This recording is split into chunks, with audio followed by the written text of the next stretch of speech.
All right, so I think the biggest problem with like society in the way that they deal with the way that people in general will assume that women will get attracted, or guys, I feel like guys are more straightforward when it comes to attraction. It's very straightforward. I mean, not always. I mean, like I've talked to girls where they'll have such a terrible personality, or they'll have such an amazing personality that it'll actually flip them around to where I find them attractive. But with women, the way that women get attracted is a little bit different. So, hey, how's it going, man? So, all right, so check this out. So, in attraction, we're not made for the society and the group that we're in right now. We're made for tribes. And when you're made for a tribe, a lot of people will think that it's so. Oh, it must be the jawline that's going to make you more attracted to a woman. It's going to be the how symmetrical your face is, or how buff you are, or how big you are. If that was the case, though, then humans in general have been getting bigger and bigger, stronger jaws, and it's just not the case. What actually attracts women is status. And now I can actually explain why. So the reason that status is the attracting is the main force is, all right, so check this out. So in a tribal structure, the chances of a boy or a female reaching the age of 13 is 20%. And that's with like actual care. So the higher the status of the guy that you're with, the higher the chances of that baby being born to an age that the baby can actually reproduce. Now, if the baby isn't born to that age, you just sucked a whole bunch of resources and put a bunch of resources into this child. And not to mention, too, if you actually have a man that's on his purpose that everybody loves, that has high status, there's a good chance that guy has skill sets that he can teach to your kid that will be beneficial to that kid's survival and also his own status in the tribe. Can I say one thing for people who might not know about evolution? Yeah, go for it. Is that basically, even though we live in modern society, our brains have changed very, very slightly over the last few 100,000 years. It's a very extremely slow process. So consciously, we understand we're in a modern society, but subconsciously, we still have all the same desires, the same triggers for attraction that we had like 300,000 years ago. So we're still in that little 50% tribe unconsciously. And that's why all this stuff is so important. Yeah, it's like our brain is not built for how big the tribe is, which I think is actually what's causing a lot of problems. So a lot of people, men and women in general, have really low self-esteem, a lot of depression. And the reason for the depression is that we're looking at this huge tribe, and we're looking at the people at the very top of the tribe, and we think in our heads that we are low in the totem pole because you look at what somebody else has that's high in this 8 billion man tribe instead of practicing gratitude, which gratitude is a way to counterbalance this this problem in our brain, this little hack in our brain. Like if you were to like legitimately believe in yourself, you'll start acting differently. So there's little subconscious cues. It's why girls really like guys that are free of outcome. If you're free of outcome, you can have fun and you're free. It's an indication that you don't really take her too seriously. It's an indication that other women that they probably like you. And it's an indication that if they like you, you must be a high status individual that is worthy of chasing down. So there must be something you don't see in that man that is making him high status. There must be something that he is giving off like some kind of energy. So if you're the man that's out, maybe like you're in a fisherman tribe. Like there was in times they were actually watching. They actually tracked the way the tribes moved, and they watched how they went up the side of Africa and how they moved to fishing tribes. And I imagine how the guy who made the first net, how he must have been the high status individual. He must have become the leader, make that net, and he becomes the first fisherman. And everybody starts copying him because now it's a new route to becoming high status. So everybody wants to now become him. He becomes, and now because he knows that he gives everybody the fish, now he has high status. He's like, dude, I can literally talk trash to anybody I want. You can't kick me out of the tribe because if you do, you're gonna lose your food source. So he becomes high status and he acts differently. He acts as if he doesn't care. He doesn't risk offending. So now guess what? He becomes high status and all the women start chasing him down. So it comes down to like that. This guy can make the fish. Now he can teach his child how to do the same thing. He can teach his kid how to become the fisherman. And now his kid can also become the same individual, the high status individual. Also, he can provide for his kid, give him the food that he needs. And everybody else, because he's the fisherman, if somebody starts fucking him, so you guys think like size or jawline matters? Get this. So if this guy's the high status individual, let's say that some guy with the jawline who's big starts fucking with him. Watch this. He's like this. So he starts fucking with him. The guy's like threatening his kid, threatening his wife. He turns to his buddies, the guys that are following him because he's the leader of the tribe. He goes, hey, go fuck him up. Now guess what? He's dead. That's high status. It doesn't matter about your jawline, doesn't matter about your biceps, doesn't matter about like how tall you are, because when that little dude, this guy could be like 4 foot nothing, point out that guy and say fuck him up, he's dead. That's status. I would slightly disagree to a small extent in that the guy who's 4 foot, if people don't know him, they're gonna assume that he doesn't have status. They're going to make that initial assumption he probably doesn't have status, but then if he started acting like someone who's the leader of the fisherman tribe who puts everything together, then they would see it. So a girl might assume if you don't look like the guy who's high status at first, she might have like a negative moment impression. Yeah. But then if you're acting in a way that makes her think, oh, this is a guy that's actually the leader of men in his tribe, then that shifts in her brain. Or the reverse. You could look like the guy who's big. I've known plenty of guys who are ripped, they're shredded, they're tall, they're good looking, and maybe they get a nice little boost in the first 5 seconds, but then as soon as their personality comes out, the girl thinks, oh, this guy's actually a loser. Yeah, well, I actually agree with you. I agree with you. But it's like these guys are born in the tribe and they die in the tribe. These guys have known each other their entire lives. They grew up as kids. So if you're like in a tribe and a little 4'0" guy, nobody's gonna pay attention to he's 4'0". But if you are like that 4'0" guy approaching a new tribe, there's gonna be that moment of like, I don't know anybody that's 4 foot tall unless she's in a tribe of 4 foot tall killers and everybody else is tall as a loser. Then it's gonna switch that little mechanism in the head. It's like in my personality, through my personal experience, 4'0" guys are the killers and the 6 foot tall guys are pussies. But it's like in our current tribe, everybody's told that like the jawline's what matters, this is what matters. So the girl's instantaneously like, maybe this guy's a weirdo, but the second you give the girl that eye contact, that energy, the exception to the rule type energy, which means that I'm the high status individual, which every guy lacks nowadays because of the way the world's built. To have that energy, you have to be something different. You have to put in that effort. But once you put in that effort, now you become something different. And now you're the exception to the rule. Now time equals attraction because of like that status. So what is status? Because to a lot of people, status just means you got the Rolex, you got the Lambo, you got you got Apple products, you got all that shit. But is that really what status is, or is it being famous? I mean, obviously that's one way, but how do women determine a man's status? Yeah, you've heard me say this quite a bit. We've talked about this all the time. We actually agree on this subject completely. We've worked this through so many times. So, all right. So like when we approach a girl, I've done this so many times where like maybe some guy will start trying to like compete with me, maybe a friend of hers, something like that, and he starts trying to like get all hyphy because I'm talking to his girl because he lacks abundance because this is one chance of getting a girlfriend, and here I come, or here one of my friends comes, and then like instantaneously I'm like, oh dude, nice watch. How much it costs? Now the guy starts bragging about his watch, and the girl's like, oh, he's low status. And it's like people think that Lambo, money, things like that are what attract women. It's not like there was no dollar bills like in the in like the cave. They do attract gold diggers if that's what you're into. Well, not even gold diggers. So like a gold digger will date that guy. They'll trade you. Yeah. They'll trade you. Well, she'll date that guy, but then she'll like have sex with one of our friends or us, and it happens all the time where we see that we're like, there's like this one of my girlfriend's friends. She's dating this rich guy who she hates, and she even told me she cheats behind his back, and like that's their whole MO. They're like, it's like she's just with him because she wants to be secure because the guys like us won't date her seriously. So then she goes to like the guy with the money to like get the nice things, but she's not attracted to him. She doesn't get wet from him. She doesn't have sex with him. She has sex with guys like us or like the other guys. And it's really sad, to be honest, but this guy's never going to get it. Other guys are not going to get this. I think sometimes they have bad sex. Shut up. It's Cortana, the Windows the Windows chick. He's resetting his computer because he didn't like it because it's Windows. Maybe I'll go. Yeah, you gotta go. I think that means it finished resetting. Did it? Yeah. He's getting one of those new MacBooks, which are really good. They'll help you get laid. Okay, so I think when it comes to status, it's important to think a little deeper because symbols of status can be useful in some situations, although they can actually backfire because if you're showing them off, it proves that it kind of shows that you don't believe you're high status and you're trying to overcompensate with these things. So it puts you in a provider frame. It puts you in the frame of, well, he's someone who can offer me the financial value, but he's not someone I actually want to have sex with. When it comes to status in terms of what does our evolutionary brain comprehend? What has existed for hundreds of thousands of years?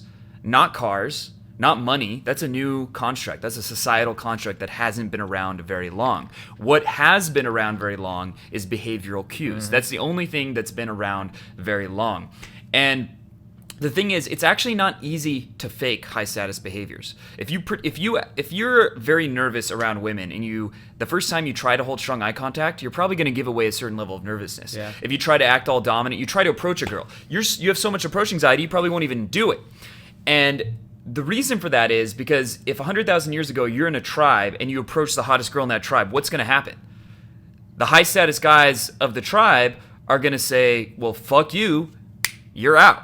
Or they're going to club you to death. One of those two things is going to happen. It's not going to end well for you. So those behaviors you have that show your low status are actually deeply ingrained habits that are not easy to change. It's not like you can just instantly act high status. But the fortunate thing is we can hack that biology in modern society because we don't live in 150-person tribes anymore. We don't live in a society where you'll get your head beat in if you approach a bunch of girls. Mm-hmm. So if you approach a lot of different women, you can slowly get evidence that, oh, the alpha male didn't kill me. The alpha male didn't kill me. No one killed me. Nothing bad happened. Nothing bad happened. And then you start to think, well, maybe I'm not actually the low status worm that I've always thought I am. Maybe I actually am a high status guy. And you start to get evidence, and then you start to basically mature into those high status behaviors that you were faking at first. And that is what really makes women feel like you're high status, is the way you behave. And it's because they're not easy to fake. It's actually easier to fake, I'm a high status guy with a Rolex, but you're actually a fucking desperate, needy loser who's trying to bargain for sex as opposed to actually offering value and actually being a high status guy. Yeah, well, it was, I think that, all right, so when I first got into this, I remember my mentor was like always talking about micro expressions and whatnot, and I thought that micro expressions were like kind of a little bit woo-woo, but get this. So the reason our face is built the way it is for communication. There's 56 major and minor expressions on the face, and not to mention that you can be combined and like twisted. Like it's not just like it's like they can be combined and then like, you know, multiplied. And not just that, you can use your hands, your tone. Like I can talk in a way that makes everything I say different and gives off a little tone. But maybe I switch it up a little bit and I start changing the tone, or maybe I add like a little bit of softness to it. It's like there's so many different things that are due. Like even the eyebrows, the way the eyebrows built is actually a recent thing that happened. Neanderthals didn't have eyebrows. They couldn't use their eyebrows to express. Like everything that we're built, like we have flatter faces for that reason. Like we don't have that big pronounced jaw that most of our other ancestors did because our face is flatter. We also there's so many different muscles in the face and they're not there for no reason. It's like, and not just that, it's like there wasn't too much lying in a tribe, so we're not very good at lying. Like it wasn't very good to be deceitful because you were deceitful in a tribe where you're with them 24/7 every day of your life and you're lying to them. You become deceitful. We didn't even have language. We didn't have Only for 50,000 years have we had language. Yeah. Most of this stuff is all pre-verbal. Like language is like a cherry. It's icing on the cake. Everything else is nonverbal communication. That's what the deeper levels of the brain are responding to, because language is only a recent construct. We had some sounds. We could go to make different sounds, but language has been around about 50,000 years is the most common estimate I've seen. They say that Neanderthals could do consonants, but they couldn't do vowels. So there was a good chance of them talking through the consonants and through voice. Our larynx actually, so their larynx was, I believe, higher and up like right below their jaw, and then ours dropped, and that allowed us to have like the vowels, which is actually probably why we fucked them up, which is why they died. Probably. You know, like I imagine there was grunting because like even monkeys will do like, you know, certain calls to warn the others of a certain type of predator, like a bird or something like that. We could communicate, but not nearly as complex. No, that's definitely not. No. I have this theory, and I think that like our language comes from a far past ancestor that eventually evolved along with us, and eventually, like I think that our language is one that just slowly evolved and changed and morphed all the way through, like since the past 3 million years, I think. So the first human-like creature was the Homo erectus, which is when we started eating meat and cooking with fire. He knows way too much about I study evolutionary biology all the time. He's done like some crazy deep research on that. Well, I get really obsessed with things sometimes, and this is one of the things that I've been obsessed with now for like over a year. So it's like even like making the spear was pretty recent, but they say that like they're monkeys that like the female monkeys of this one chimpanzee tribe started taking sticks and sharpening them and sticking them into trees and stabbing things inside of trees to get to the birds and get They're to like entering the squirrels. Stone Age, right? Yeah, they're entering the Stone Age now is what they've been talking about. I think that's pretty dope.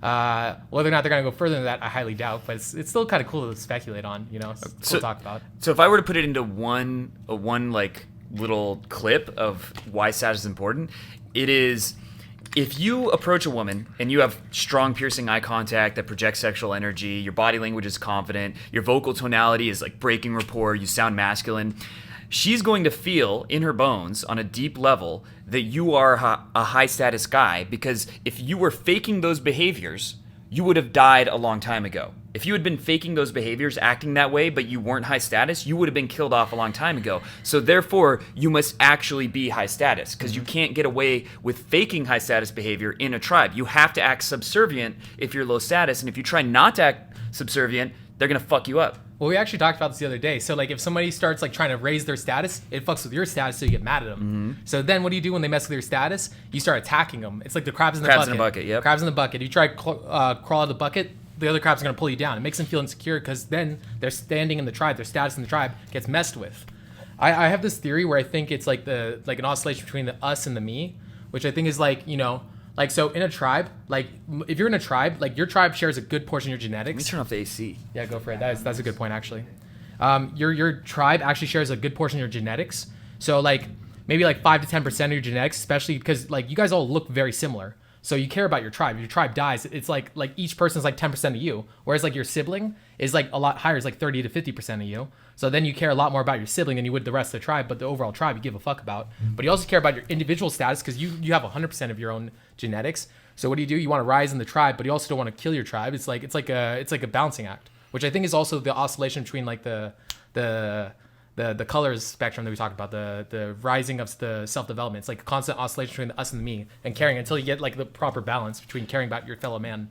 So there's some crazy studies that have shown that status is something that biologically is designed to be fluid, meaning that it can change going up or down. So they've done studies where they found like professional tennis players, they would study their brain neurochemistry, the levels of different neurochemicals in their brain after winning a match and before winning the match, and their levels of testosterone and serotonin would go up.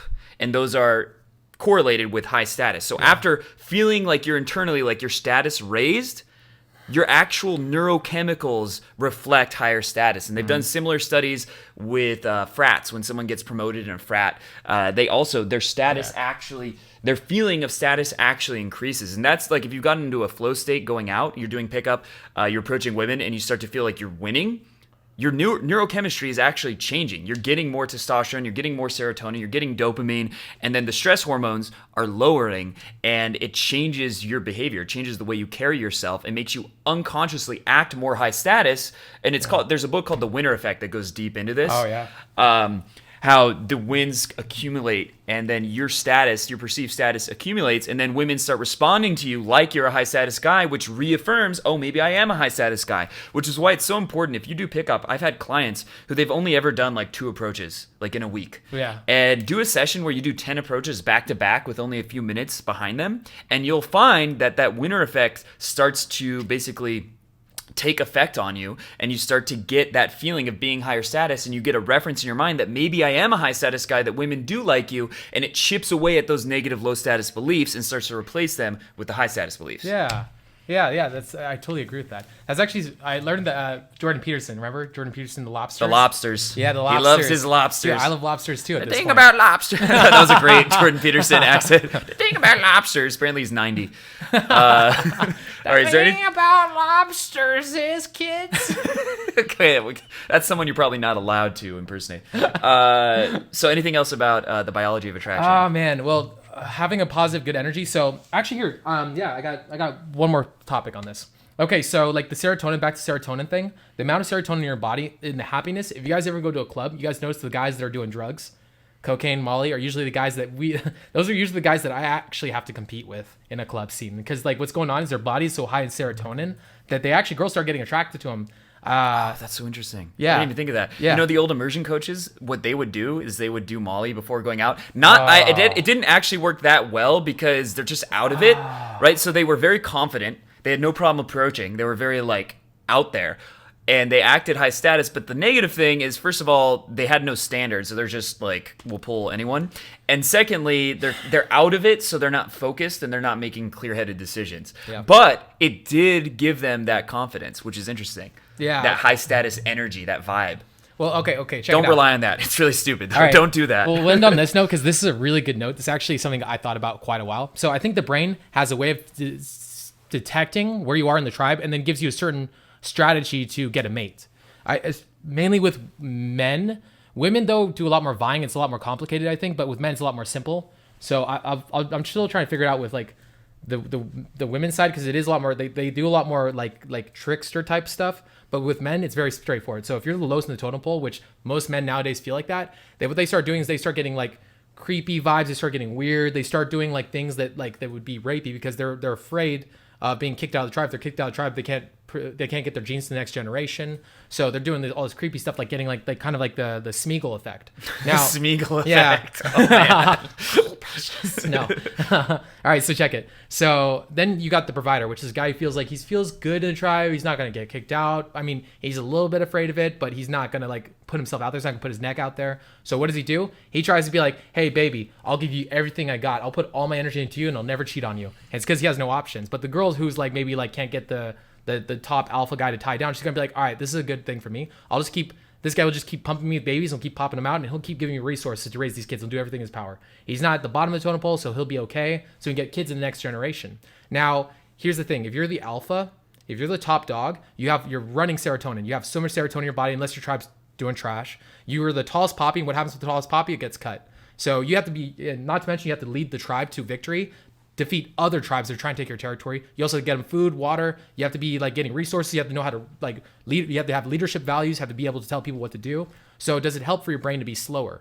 Like at a provider level, like if you're a provider and you start acting like a pimp, then guess what? His girls are gonna start looking at you, and then you're gonna like possibly get kicked out because now you're messing with the status. You're a threat. Yeah, but if you're the tallest poppy, you got to be able to tell people off. So like what happens with kids at the popular kids in school? They were clever. They could say witty jokes. They didn't care if what he thought of them. So if you start dissing on them, what happens? They say a witty joke and you're like, and you start choking up. You get in your head. You start worrying. It's the same thing. So when you're the tallest poppy, your brain has to speed up and become smarter.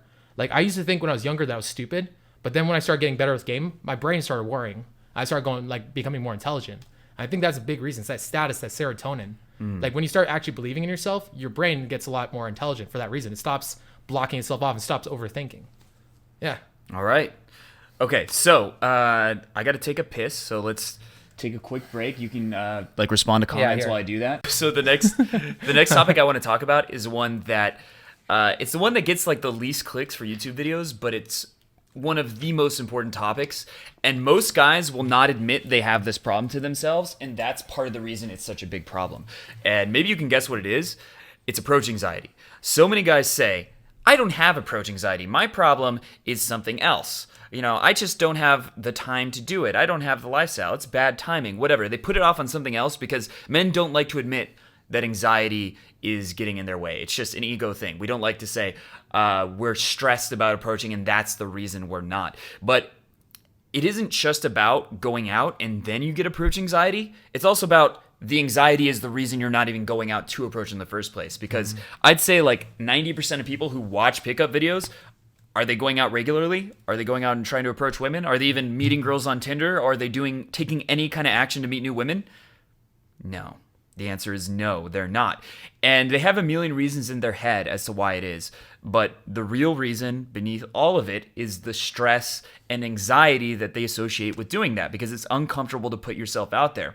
And until you admit that that discomfort is affecting you and that you need to overcome that, you're just going to rationalize something else. You're going to rationalize that. For me, when I was 16, it was, I need to get all the David D'Angelo programs and memorize all the techniques and get super charismatic and do the hypnosis like we were talking about, do all that shit, and then eventually I will arrive. And when I arrive, then I'll be able to approach, and approach anxiety won't affect me. And you have to realize, here's the thing. If you're not having sex regularly, it's almost certainly because of approach anxiety, right? Unless you are going out and you're still struggling, but that's the next level. Yeah. But beneath that, because if we're honest with ourselves, is sex your first priority? Not necessarily.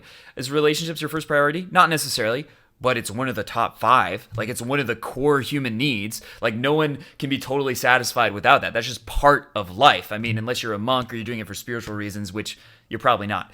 So, I mean, it's food, shelter, safety, relationship with your family and friends, money, and sex and dating. That's one of the top core drives. So if you're not making progress towards that core drive, there must be some underlying reason, and it's almost certainly approach anxiety. Yeah. Well, it's also if you lack an internal locus of control, which means it's an identity, which a lot of us lost, especially in the new age. Basically, you become a codependent or a narcissist. You need the validation. So why do you approach a girl? Validation. Like, I'll have a client who will approach a girl and she loves him and is like fawning over him, and then he won't ask for the phone number because he's afraid of losing that validation. Which is me too. I did the same thing, but at a certain point, you have to let go of that validation, become self-validated. So then you actually start like punching through and shooting for what you want. Like, if we were to able like control our brains completely, it'd be so easy. And I know so many guys who will backwards rationalize not approaching for some stupid reason. They'll be like, oh no, I'm extremely logical, but thinking you're 100% logical is like, everybody's emotional on some scale. And like, you're going to do some self-lying. It's just human to do. And a lot of people will like be like, oh no, I can't approach until like X, Y, and Z is lined up. Dude, you're never going to approach if you're saying that. You're approaching. The reason you guys have approach anxiety is not because of maybe some biological factor, but I think the big reason is societal factor. I think it's like the fact that we think our tribe doesn't approach, and you don't see your fellow man approaching and talking to girls or being extroverted. You see everybody walking around being stiff and shy and in their head looking down at the ground. You get somebody eye contact, like, oh, and they feel like that, like their chest drops, and you're like, Jesus Christ. It's not that hard to, like, nowadays especially, game is actually the easiest it's ever been. If you guys are approaching, you guys are the cream of the crop. It's like we've been sweeping up. Like, we've been like, it's never been easier. It's because everybody's such a pussy. So I don't know how much I can say on Instagram without getting like... you have been banned from Instagram. Yeah, you can't do any more IGTV lives. Sorry, bro. And then we'll have to like just post it up separately, and I'll feel bad for you guys. But yeah, so in general, like you have to create your own tribe around you that allows you to approach, because this is not something that you can trick. I mean, you want to trick it, but it's not something that you can force through. It, like, you want to trick your brain into believing this is right. You want to build micro momentum by going out consistently every day to prove to yourself it's okay to do. You also want to like maybe watch content like this that tells you it's okay to go talk to women that you find attractive. I mean, if they're like, get away from me, weirdo. I mean, like, then get away from them. Get away from them. It's not that hard to deal. Like, you're like, okay, I guess they're not compatible. Either like she's a weirdo or I need to improve my approach. Like, there's one of the two answers. So you can look at yourself and be like, how, if it's Groundhog Day, how can I go back? If I had to relive that interaction, how could I relive it to make it go the way that I wanted it to go? Or you can be like, how did my better version of myself handle that he would make it like, that he would like handle it in a better way. So that's the way that honestly I look at it. You want to constantly improve your approaches and like take the pressure off yourself. You don't have to have everything go well. Like, there's nobody in the world that goes out and approaches that doesn't get rejected. And it's not even like the majority of the reasons you get rejected are not even your fault at a certain level. Like, we do almost everything right. I mean, like, I'm still making some mistakes, to be honest. I imagine you are too. And like, but like at a certain level, when you're in the zone and you still get rejected, it's not your fault. The girl's just doing something in her head that's causing, like, sometimes the girl just feels like you're out of her league. Sometimes maybe you look like your ex. Maybe you act like a player. Or she's a lesbian. She hates men. Or lesbian and loves men. Yeah. Or she has a boyfriend. Or she went through something emotionally traumatic. Or you look like her father, and like she's like, you rejected me, now I'm rejecting you. Yeah. Okay, so there's a couple things I want to bring up with approach anxiety. So if you are not actively taking steps, whether it's online or in person, I think in person gets better results. But if you're not actively taking steps towards meeting women and getting sexual relationships, the most likely candidate, there's like a 90% chance that it's actually because of approach anxiety. And telling yourself that I'm gonna put it off is a manifestation of anxiety. That's what anxiety tries to do. It tries to rationalize and find a way to avoid something. And I'm saying this as someone who was diagnosed with panic disorder. I also had social anxiety. The first time I tried to go out and approach women, I literally had a panic attack and almost called an ambulance. That's how bad it was.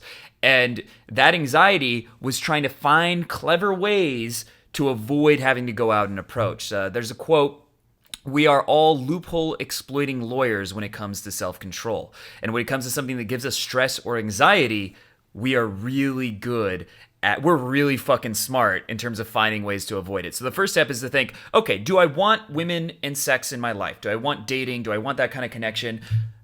If the answer is no, okay. If you just don't want that, fine. Then maybe it's not approach anxiety. If you can genuinely say that, more power to you. If the answer is yes, then the question is, why am I not doing that? Be honest with yourself with the answer. because it's probably some kind of stress or anxiety. And as soon as you admit that, now you've opened the door to change. So approach anxiety doesn't start in the field. It starts at home with the fact that you're not even trying to meet women. And then the next level is when you get into the field. So that's the first step. The second step is, how do you handle approach anxiety? Let's say you have a client. How do you help them deal with approach anxiety, like in terms of practical steps when they're out in the field and they're struggling to be able to approach? Yeah. There's a lot of different things. You can like take it from multiple different angles. It depends. Like sometimes it's kind of like fishing.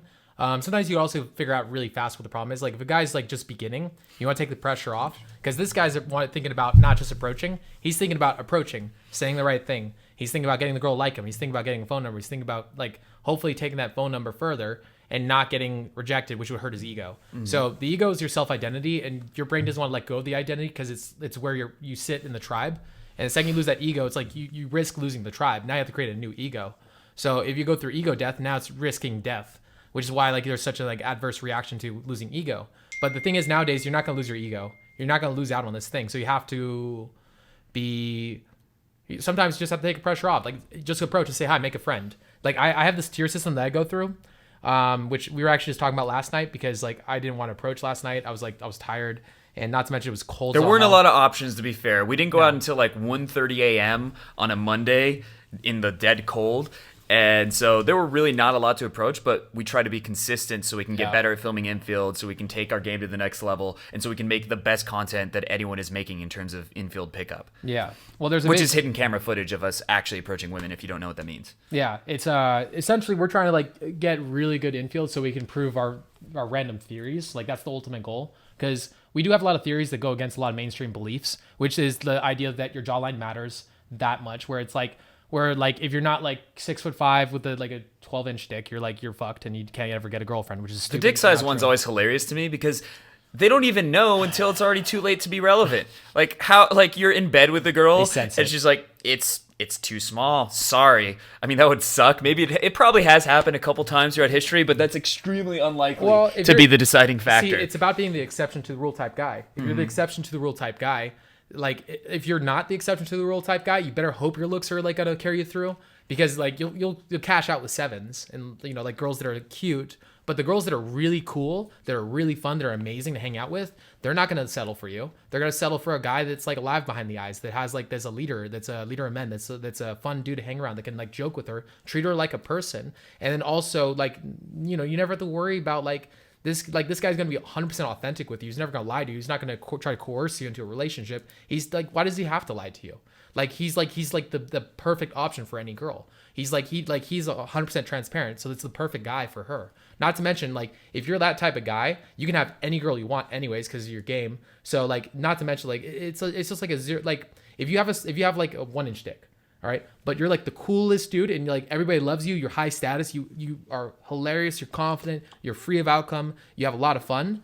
The girl's gonna backwards rationalize that she likes it. She's going to backwards rationalize that there's something about you that makes you so attractive. Like none of the girls that I date ever think I'm their type until I start talking. They're like, I don't know what it is, but I've never dated a guy like you. And it's like, I know. It's like, it's because of that energy, that exception to the rule type guy. If you have an issue, whether it's race, size, muscle, fat, whatever the hell you think your insecurity is, if you're the exception to the rule type guy, when a girl, time equals attraction, and as you talk to that girl's going to decide that you're the exception to the rule, to any of those rules that was hold another guy back. So it's like, for you guys who are like, looks matter for a loser. All right, I'm leaving it at that. Anyways. So I have a very specific process when it comes to helping clients get over approach anxiety. And it's based on something cognitive behavioral therapists do called progressive exposure. So if you have never approached a woman, or you haven't approached a girl in many months, and you go out on the streets or to a mall or wherever, and you tell yourself, I have to approach 5 women and tell them I think they're cute and ask their number, you're probably going to struggle with that. Chances are that's a lot to ask yourself. And you want to think of this diagram. This is something they use in psychology for flow states. There's your level of experience or comfort with what you're doing and the difficulty of what you're doing. And if you do something that is way outside, that's too difficult for your level of comfort, then you're going to get anxiety, you're going to freeze up, you're going to feel paralyzed. So you want to find something that is easy enough to do, but is still out of my comfort zone that it pushes me forward. So when it comes to approaching women, going up to a girl and saying she's cute, that might be taking it too far, but just going past a girl who's walking by and saying, hey, how's it going? You might actually be able to do that. Or telling a girl, hey, I like your shirt, I like your hair, I like your hat, I like your eyes, whatever it is. Just saying that and walking by, not even committing to the interaction. That's like one of the smallest steps you could take. You could even take it a little below that and just try to make eye contact and smile as girls walk by. That would be probably the very smallest step other than leaving the house. Yeah. Anyone can do that with enough practice. They'll be able to start holding eye contact and saying, hey, how's it going as they walk by girls. And the thing that's shocking, because that might sound stupid, why would I do that? I'm just going to approach. That sounds beta. Here's the thing. If you can't do legitimate approaches and you're just walking around doing nothing, it's better to do that than to do nothing, because that's going to build the snowball of momentum in your favor. So the way that you take that to the next, so what happens is, let's say you say, hey, how's it going to like 5 different girls. Your brain starts to see, okay, the men in this tribe, they're not going to do anything. They're not attacking me. Nothing bad's happening. The women are actually responding well. They're smiling and saying thank you, or at the very least, they're being neutral. So it's not a big deal. And then you get a certain level of momentum that makes it easier to take it to the next step. And the next step might be, I don't know, an indirect approach, saying, making sure it didn't unplug. Oh, I was checking that. Oh, okay. Yeah. Making sure. Anyway, so the next step might be, what might the next step be? An indirect approach. Yeah. Like saying, and it can be just like a little bullshit indirect approach, going up to a girl and saying, hey, do you know where somewhere good to eat is nearby? Uh-huh. And then seeing if you can keep the conversation going. See how far you can keep the conversation going. And do that a few times, and eventually you try to take that conversation to, say, 30 seconds, a minute, and when you feel like, you know what, I can actually do a legit approach. I can actually do an approach where I show intent and go up to a girl and say, hey, I thought you were cute, and I just had to say hi. And by that point, once you can do that, your approach anxiety is no longer holding you back. Your approach anxiety is no longer your sticking point. That's the basic several-step process to getting over it. Yeah. Well, it's just like a constant, you got to keep the pressure on and not beat yourself up. So a lot of guys will be like, oh no, I'm not like flying through a venue, like every girl liking me, whatnot.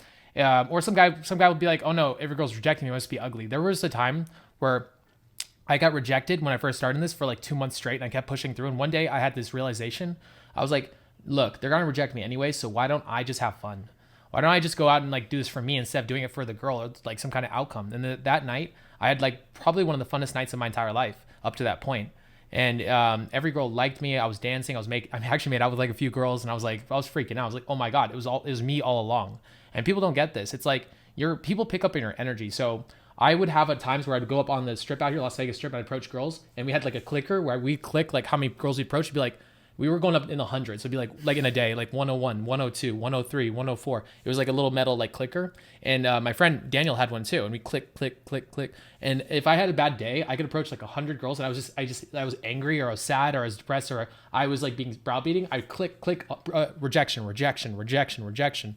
But if I had a really good day, it'd be the first one loves me, the second one loves me, and then I'd go home with the girl, something like that. It's so funny how your internal paints the external. It's like your own self-belief about yourself changes the way that people view you. If I talk to somebody and I assume automatically they're my best friend, they become my best friend.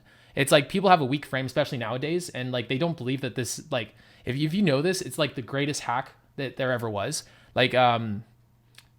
Basically, your self-belief and your strength of your belief will paint the world. You guys listen to me talking about this. I say this with certainty, and now guess what? My frame is plowing your frame because I'm more certain about my belief than you're certain about your belief that it's not true. So now you start believing me. If I believe that my positivity, my good energy, and you're negative, if you want to make your girlfriend happy, you don't oh, it's okay, baby. I mean, you could do a little bit of that and be like, it's all right, baby, it's okay, all right, don't cry. But what do you ultimately want to do is you want to tease her, joke around, get her laughing, get her out of that emotion. That's actually the best way to deal with people's negative emotions. You don't let her wallow in her negative energy, because people get addicted to negative energy. They don't know why. They want to talk about this negative energy and stuff like that. Oh, woe is me. But really, they don't know how addicted they are to that energy. And girls on average, on a scale, are more emotional than guys. On a scale, not saying that it's not, that there aren't like obviously girls have logic too. It's just like on a scale, girls are more emotional because they have to raise kids. They also have to be more better to cancel culture. So this is the part where we change subjects before somebody does like decide to cancel us and take down the YouTube channel.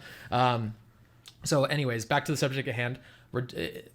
Rejection happens for everybody. You can't really even look at yourself as like, sometimes it's not your fault. Sometimes like, and over time too, like my very first 2 months of going out, I get rejected quite a bit. But as I keep doing it, 3, 4, 5, 6 months down the line, I get rejected a lot less until eventually I'm killing it. It's like, it has nothing to do with you. Rejection has nothing to do with you in the way of looks or something that you can't fix. And that's what you guys have to understand. If you guys are worrying about rejection when it comes to approaching, you got to let go of that because it's not you. It's not something that you can't fix. It's not something that's static. It's not your looks. It's not your jawline. It's the way that you're perceiving yourself. So you have to take the pressure off in that way. All right. So why don't we answer a couple questions and then get to Best Buy? Don't tell them. Don't tell Instagram, guys. All right, it's between you and me. All right, we're gonna answer questions. No. Oh, give me that. We talk so much. We only got 4 viewers on this thing on the live. Oh, that means that we definitely talked about some fun stuff, doesn't it? All right, here. Let's go back up. Man, you guys commented a lot.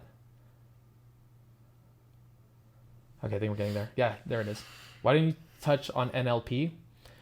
We can a bit. I like the neurolinguistic book, the NLP book. I have it here somewhere. I can pull it up for you.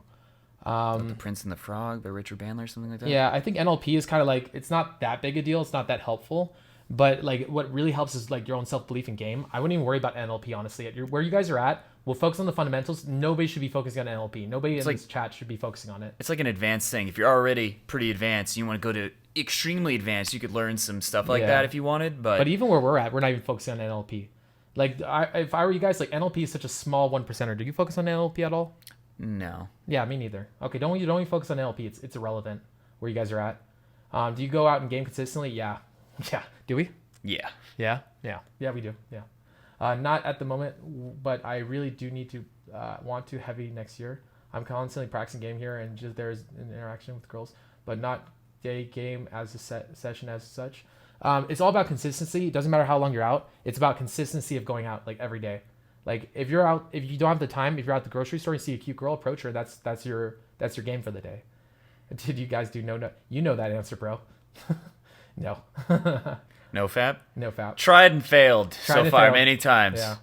I've got my record 7 days. What if I later find out she's trans? Should I still close? John. I swear to God, John. Hey, no judgment. John's going to be like... That's a personal decision. It's what you want. I like how John's becoming this faceless character on this thing. So John lives with us, which is why this is funny. Now, I approach daily talk with everyone around me about thinking. Hell yeah, that's exactly how it should be. Doesn't supplement of being the good stuff, Chuck. People in England cold. I think it's just paradigm that cold should have cold people. Yeah, it's remember frame games. If you have the better emotional connotation, you feel good in your body. That won't be an issue. RSD AG Hayden, RSD Dwight, Charisma King. Hell yeah. Now I have a period where I do not have results. Do I not close much? And if I close Instagram, then she does not return follower. It's because you didn't like. So if that's the case, it's because you didn't act status or you didn't act congruent to that status. We went over that in the first one. Actually, that was one of the questions someone asked. Yeah. We'll be putting that on the YouTube channel, and so make sure to check out. That's the first episode, I think. Yeah, the channel's called King Mentality. It's also in the IGTV of this thing if you guys want to watch it. But like, yeah, with that kind of stuff, it has to do with you and like the way that you are. It's like you're not like, I actually thought like for a long time that it was like something that I was like, I thought it was my looks or something like that, or the girl wasn't into me. But then as I got better at this, it became to the point to where it was like where like it stopped happening and my flake rate went down like drastically. Like I told you this, my flake rate when I get a phone number, if I get like a solid, like, you know, basically when I get a phone number is really low. Like I used to get it like where it's like 1 in 20, 1 in 30 would hit me back. Now it's like probably like 7 and 8 out of 10 hit me back. Like it's pretty consistent. Part of that is having a social awareness of being able to tell when there's actually chemistry and the girl's into it, and going for those numbers as opposed to just like asking a girl who's like, oh, I'm not interested, and can I get your number? Okay, fake number. Yeah. Well, I don't even get fake numbers anymore. No, I haven't got a fake number in a long time. Yeah. All right. So there's certain questions I'll get from a client or something, and I remember I used to have those problems. but they went away. Like fake numbers don't happen for me anymore. Like LMR doesn't happen for me anymore. Can you give us examples about closing girls at the gym? I attract 18-year-old little girl, 23-year-old, and I'm a 23-year-old, and I don't have the 3-date route. Yeah, man, it's like you obviously, I don't know. Do you want to start approaching girls at the gym with me? No? Okay, never mind. We'll figure out later. I mean, it's really not a good thing to focus on. I mean, it's a small, tight-knit community. There might be a couple hundred people that go to the gym. So if you do it too many times, it starts to look really weird. And it's also a place of work where you're trying to get something done. So why distract yourself with it? Yeah. Those same girls that go to the gym, guess what? They do other things. Yeah. And there's much better locations. It's like trying to meet girls at work. It's not always the worst thing ever, but it's high risk, low reward. So why not do something that's high reward, low risk, like cold approach in a public area? Yeah. All right. Anyways, we're going to get bouncing. Talk to you guys later. Boom. All right. Done. We got to do the done like LA Hills. Done.